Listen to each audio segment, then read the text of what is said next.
Hi, and welcome to another edition of 15 Minutes of Fame, the fast-paced talk with some of Charlotte's most fascinating entrepreneurs. 15 Minutes of Fame is brought to you by Fifth Third Bank. Today, we have a very special guest, someone I've known for a number of years. I've interviewed him a number of times, someone whose business prowess I've always admired, Clarence Boston. Welcome, Clarence. Hey, Glenn. Glad to be here. Thanks for having me again. Absolutely. Now, you are not in Charlotte right now. You're in Atlanta, correct? Yeah, in Atlanta. The Atlanta area. I stay actually right outside of Brookhaven. Brookhaven, okay. So we've got a lot to get caught up with today. The last time we talked, you were telling me about coming back to Charlotte, if not you, at least business-wise, to open a brewery. How's that going? Going great, actually. They actually approved our plans Friday. So now I'm going to submit for the permit when we get off the phone. So hopefully I get the permit next couple of days. So and we'll start construction immediately. And so what's the timeline? You know, I really hate to put timelines on it because it's like you never hit them, you know, especially with raw material, inspection. So, but I want to say January, February-ish. So hopefully. Okay, so at some point, maybe early next year.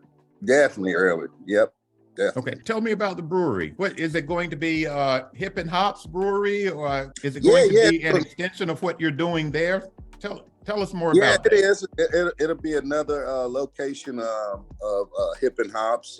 The good thing is this location will be able to control our North Carolina distribution. So hopefully we'll be able to get in like the Trader Joe's and Walmarts and a lot of different restaurants and bars.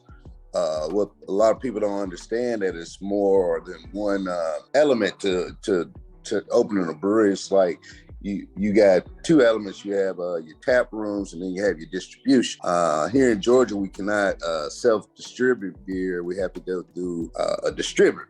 So if the restaurant next door to me wants to buy beer from me, I have to call a distributor to come pick it up just to take it next door, as well as it cuts out a lot of the funding that would generally go to the brewery. Say if we were in North Carolina, we wouldn't have to accept the charges that the distributor pays us.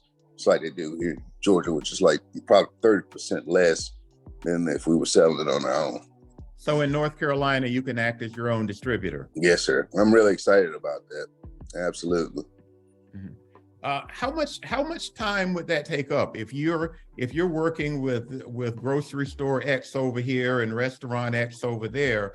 It seems like that could take up a lot of your time. My personal time? Or the company's time. Well, that's the cost of being in business. Like with Hippin Hops, it's going to be formulated like a real deal corporation. Like I'm at the point where I'm out of the mindset of mom and pop, because I just think we've outgrown that structure. So we plan on hiring human resources for our hub will be out of a Stone Mountain, our production facility, but we'll have sales reps in Charlotte as well to go out and hit, and not just sales reps that live in Charlotte. You're going to have reps that handle the north side, east side, south side, and west side. So will all the brewing be done out of Stone Mountain, or will you brew in North Carolina as well? No, we will be brewing in Charlotte, North Carolina, and I plan to do a lot of the brewing and the recipe formulation out of that location. Okay. You're going to be in the NoDa area? Yeah, looking forward to it, actually. Tell us about that. Where precisely will the brewery be? Well, I don't know if you know where Amelie's used to be in NoDa, right there on North Davidson and I think 36, right there at that corridor. We're right there in the corner under the Bainbridge apartment complex. So it was 3 office suites at the bottom. So the way we formulated it, so it's like different. Suite 1 is on the bottom with the patio. Then suite 2 is a step up, and then suite 3 is another step up. So on the bottom floor, we'll have the tap room for the brewery. On the second floor, we'll have the actual manufactured portion and the kitchen. And then on the third floor, we're going to build a really nice whiskey bar on the third floor. So generally, like when the brewery closed, then the whiskey bar open. Okay, we're going to get to the whiskey bar in just a minute. You mentioned kitchen, so you will be serving food. Yes, absolutely. What will that menu look like? In the brewery, we're going to do like just like gourmet burgers and fries, and very simple but really really good. Great menu. But in the whiskey bar, it's going to be a little more upper class tapas like lamb chops, blackened salmon, Brussels sprouts, that kind of deal. Now, in addition to your brewery, you have a spirits business as well. Yeah, we do. Tell me about that. So here in Atlanta, our second location is a Brewstillery, which is a brewery with a distillery connected to it. So we brew beer as well as we make spirits such as vodka, whiskey, gin, rum, and then we also have a importer's license. So we have 3 total licenses at that location, where we actually we import tequila from Mexico, as well as we import cognac from France, which is our own Noir cognac brand. That is going extremely well in North Carolina. We actually have 60 cases now that we need to drop off Mecklenburg, ABC, not Mecklenburg, but the ABC in Charlotte. So it's going really well for us. That's a big part of our business too. Selling a lot of. We actually sell more alcohol to North Carolina than we do in the whole state of Georgia. Reason being is the distribution part of it. Like our distributor is a beer distributor, and so they're not really into selling spirits. Also in North Carolina, it's a little easier to sell spirits because you have different municipalities, and we just know all of them. Not all of them, but like the main ones, like Charlotte. The people there, and they're familiar with us and our brand. Greensboro, Reedsville, Winston-Salem, Thomasville, Burlington. So it's pretty much like I personally call it, hey, it's Clarence, such owns this, or I'm from here, or my dad owns this. We have some spirit lines coming out, and would y'all be interested in purchasing some? And if they have all bought it. Concord too, and I didn't know anybody there, but so it's going well. We got a whiskey that's about to drop, Boston Thomas, which it was a collaboration with myself and the owner of 1501 Mint Street. I don't know if you're familiar with like maybe outdoor facilities, real nice, Yes. real Clyde. So that should drop hopefully next week in Charlotte. So before you got into the spirits business, you took a trip abroad. What was that about? Yeah, man. At the bars I owned, that we could not find any cognac or tequila, so it's just like, it was a drought in North Carolina. So I was like, man, I got to fix this problem. And thus going to Mexico, getting with a distiller to formulate a brand to bring back, as well as going to France and doing the exact same thing. And that's exactly what I did.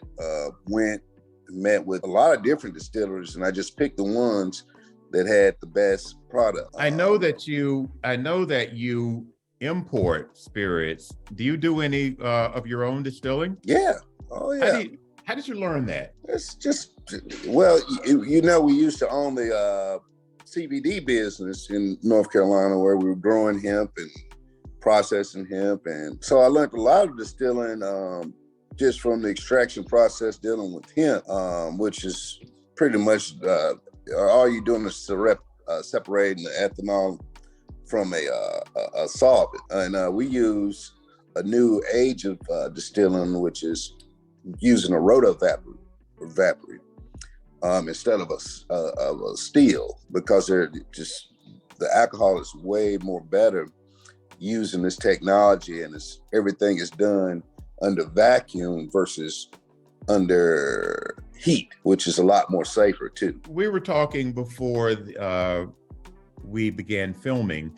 You got your start in the mortuary business, and a lot of people might know you from Boston's Mortuary. You sold that up on Statesville Road. You sold that business.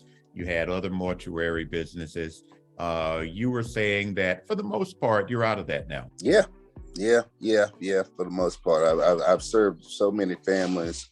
It's like the top of the totem pole with that business. We've been very successful. So that was our third location we sold for good money. And it was just, we were just tired and burnt out on it. And my wife was growing bags under her eyes. And, we just was tired of it. We wanted to do something where the quality of life meant much better to us because we'd helped so many people, but not really helping ourselves. And so we decided to go into something less stressful, a little more profitable business.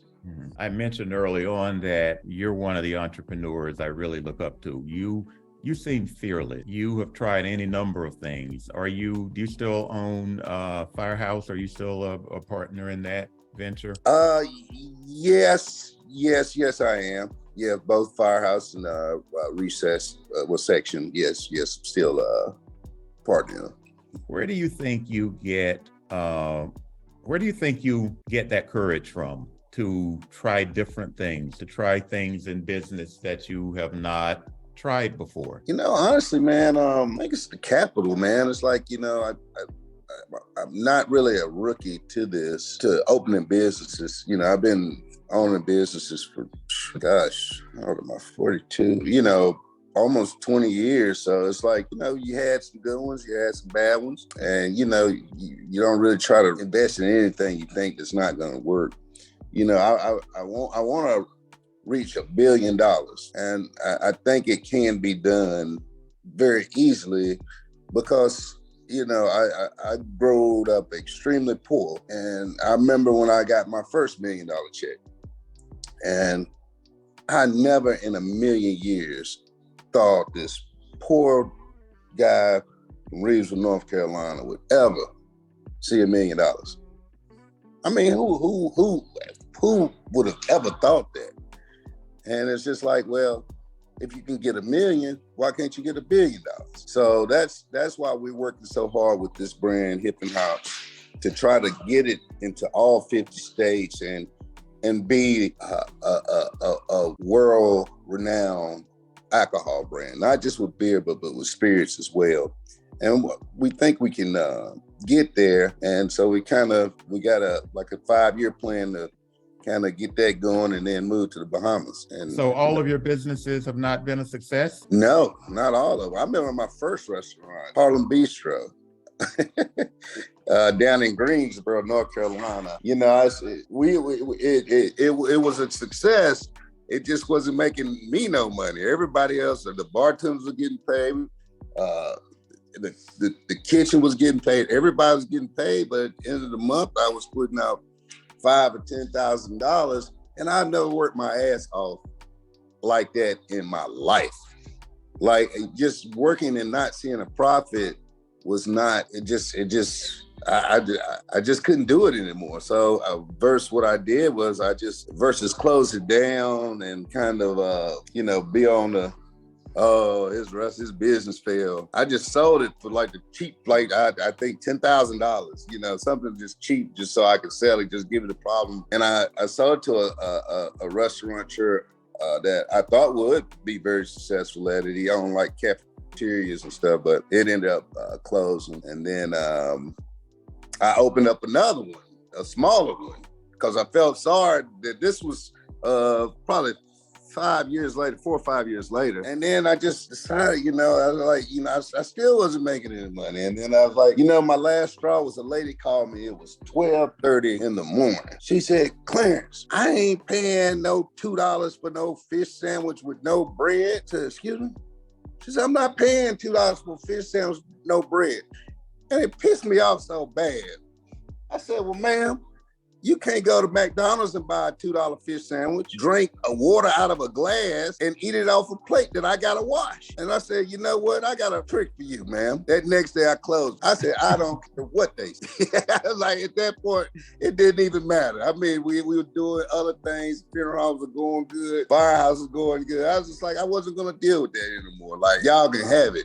And then what I would do is if I went to Greensboro, I'd just say, hey, I'm coming to Greensboro, come by. And I just opened it then, but when my lease was over, I never renewed it. So we call this 15 minutes of fame for a reason, because we try to hold the conversation to no more than 15 minutes. Gosh, it's been 15 minutes. Glenn, I just love talking to you, man. Well, lay some wisdom on us before you go. There are a lot of people out there who are in business or aspire to be an entrepreneur. And what advice would you give them? I would just say, reach for the stars, man. The sky's the limit. The same thing I always say, man. It's just if you can't invest in yourself and believe in yourself, you pretty much can't believe in anybody. And that's what I think a lot of us fall short of is, just scared to jump into it. But what's the worst thing to happen? Failure. Everybody's failed before, but what's the best thing that could happen? Success. And that's what you really want to go for. So that's what I would say. Strive for the stars, man, and just invest in yourself. I couldn't imagine working for anybody. I couldn't imagine my kids working for anybody. I couldn't imagine my kids' working for anybody. So it's about building generational wealth. And you can do it. Stay focused. All right, Clarence Boston, serial entrepreneur. Thank you for joining us.